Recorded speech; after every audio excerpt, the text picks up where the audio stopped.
It's that feeling that makes you wanna... Hi, I'm She Detector. She Detector here. And I go, wah. So then I'd be like, boop, wah. Alright, hey guys, She Detector here. So today we are at beautiful Clearwater Beach, Florida, and we are going to be doing some beach metal detecting. So let me show you guys around. So here is beautiful Clearwater Beach. Way over there is Pier 60, so I am over on the north side of Clearwater Beach. Usually when I come out on this side, I end up going south towards Pier 60. I think today I'm actually gonna go north. I've never gone north before, and see what we find. So I did see one other detectorist. He was way over up in the dry sand when we got here. And then there is another one out in the water. It looks like he's got an Excalibur. So usually the wave action here at Clearwater Beach is pretty loud. So because of that, I will be using the Nokta headphones today. These are Bluetooth headphones. They are not waterproof headphones, so I will not be getting completely submerged today. I will be doing some water detecting, probably up to my waist or so. So hopefully I'll be able to keep them dry and we won't have any issues. So I'm gonna get geared up and we can get to doing some metal detecting. So I'm about waist deep in the water. Part of something I wanted to do today is I am using the Bluetooth headphones, and obviously Bluetooth doesn't work underwater. So part of what I wanted to do today is test to see how deep I could get the detector before it loses communication with the headphones. So right now, if I had to take a guess, the detector is, I don't know, 3 inches underwater. So I'm gonna swing my scoop over towards it and see if it picks it up. All right, so the machine picked it up, the headphones did not. So 3 inches and you lose communication with the detector. So I'm gonna go back up to where it's a little bit more shallow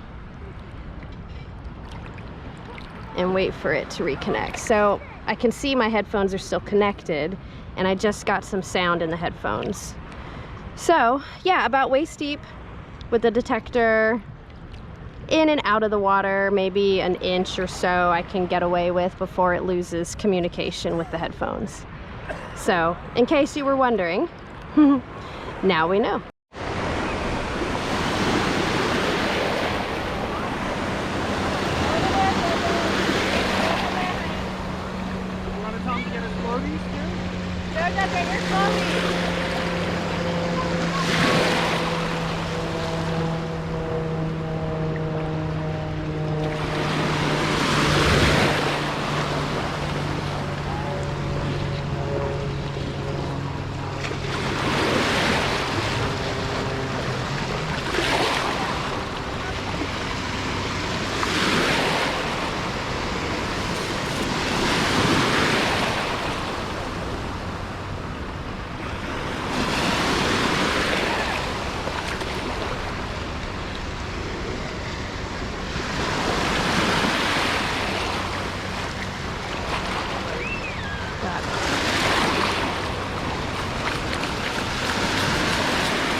Oh, I see it. It's a bottle cap.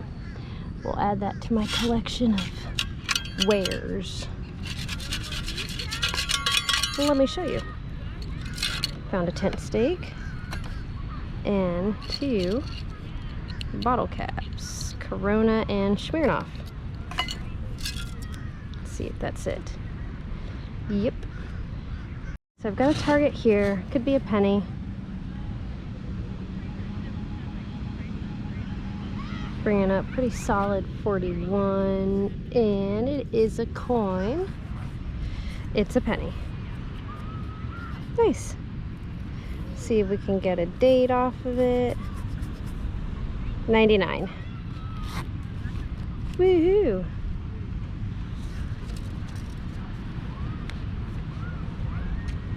There's something else right here.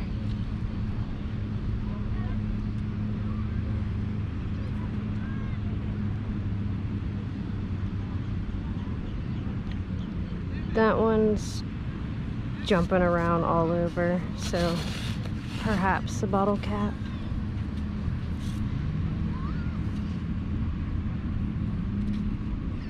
It's grunty now. I'm assuming it's a bottle cap. Where did it go?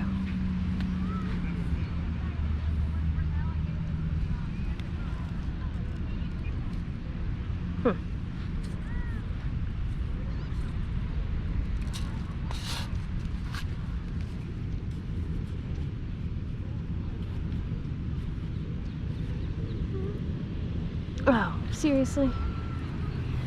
It's a teeny tiny little screw. Or nail? Alright. Put that in my little bucket. Let's see, is that it? Yes. Alright. First coin of the day.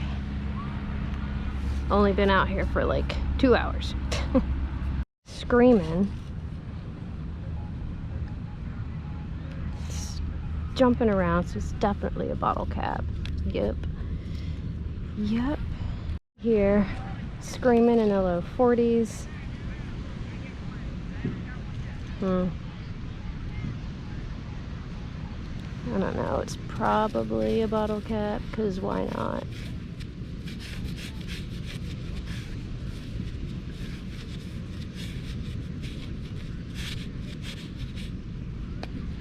So it's right there.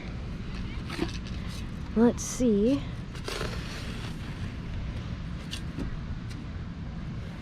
Oh, I think I see it. Yep.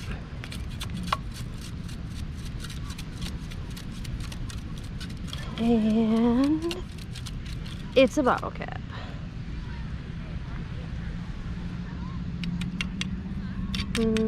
Corona.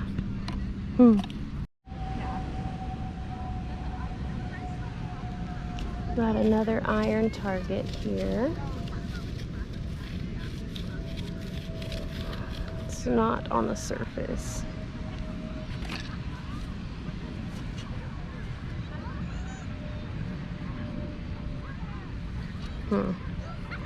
I'm hoping for a tent stake. Is it?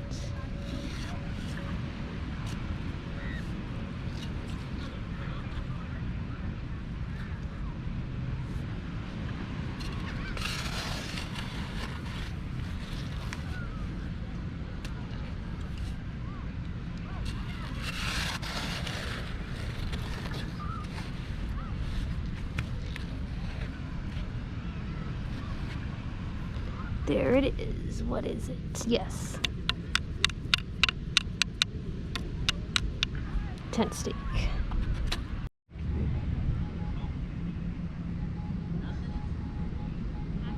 Bringing up high 40s. Could be a dime.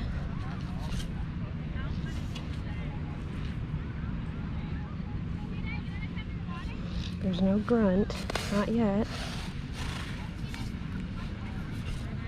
Oh, there it is.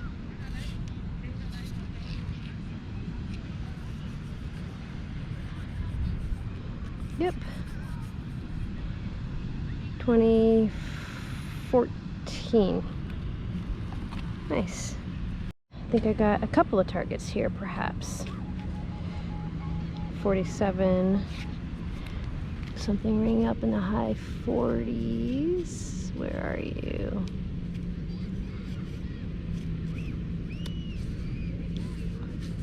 Oh.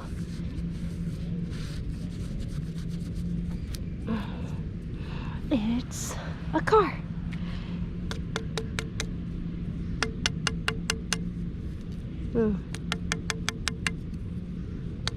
It's crammed full of sand.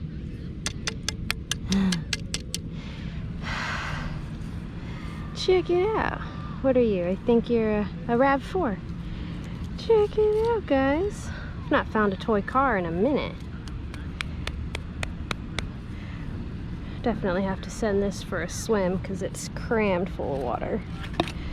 Alright guys, so here are my finds for today's hunt. So these are my plastic non-metal bits, pull tabs, bottle caps, random iron, mostly pieces of crab pot, random screws, random aluminum. I found 5 tent stakes, 1 dime, 1 penny, and 1 little Toyota RAV4. Right? Yes, I think that's what it was. Yes, a RAV4. So these are all my finds for today's hunt. Alright guys, that is it for today's video. Hopefully you enjoyed today's metal detecting at Clearwater Beach. So I've been trying to get back to Clearwater Beach for actually a couple of weeks now, but I've really wanted to hit it when it was either going into low tide or just recently coming out of low tide, just because the wave action at Clearwater Beach can get kind of intense.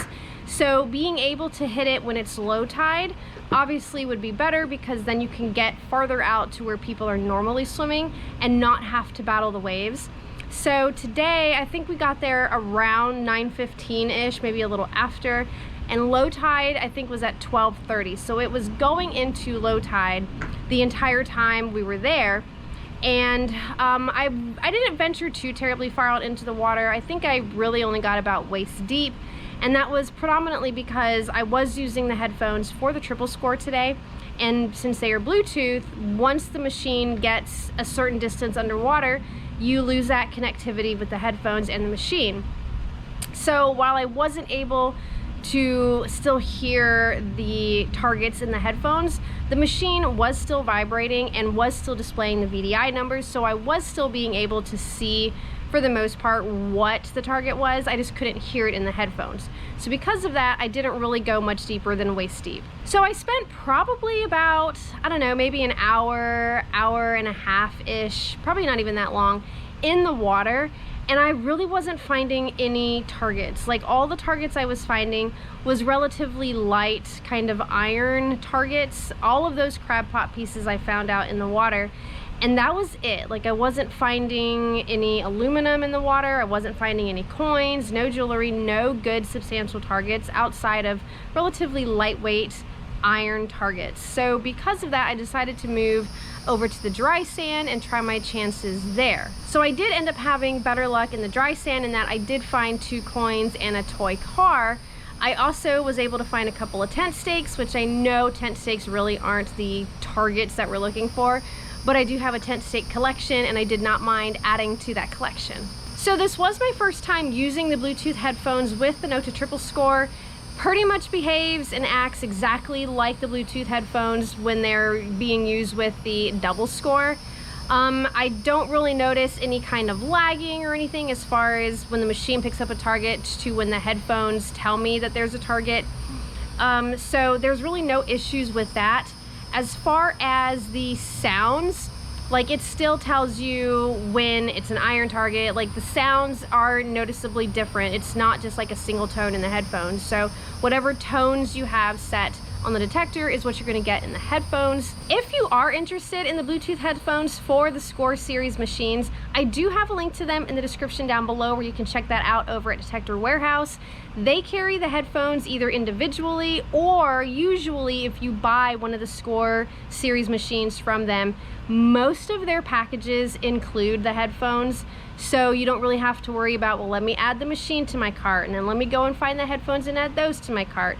You can pretty much get a bundle that has everything you need all with one click. So that is nice, but if you already have one of the Score machines and you've been looking to add the headphones, you can definitely check that out. Also on their website, again, the links are in the description down below. One thing that I did think was funny, so we've lived here in Florida since 2014, so we've been here for 12 years. So at this point, I kind of consider us like locals. I wouldn't quite say natives because, you know, we've only been here for 12 years, but we're definitely locals. So while we were out there, I was detecting the dry sand and I heard like this explosion off in the distance. And, you know, I'm always head on the swivel to begin with, but an explosion is more like, what the heck was that, right? So I'm looking around, I don't see any kind of like smoke from something that exploded. But what I also thought was weird was like nobody else seemed to be reacting to the fact that there was just an explosion. Like looking at all of the people on the beach, no one's looking around, no one seems to be concerned, and I'm like, why is nobody concerned about this explosion? So I'm like, okay, well I didn't see anything, no one was running and screaming. So I go back to detecting and I hear another one. I'm like, okay, what the heck is that exploding? So I'm looking around, right? And I see between all of the umbrellas that are set up, I see the pirate ship that launches out of Clearwater Beach. And I'm like, okay. So then I was also thinking, tell me you're a local who doesn't go to Clearwater Beach without telling me, because I'm a local and I had no idea what those explosions were until I saw the pirate ship. And if you don't know what I'm talking about, here's a picture of the pirate ship that takes tours and whatnot out of Clearwater Beach.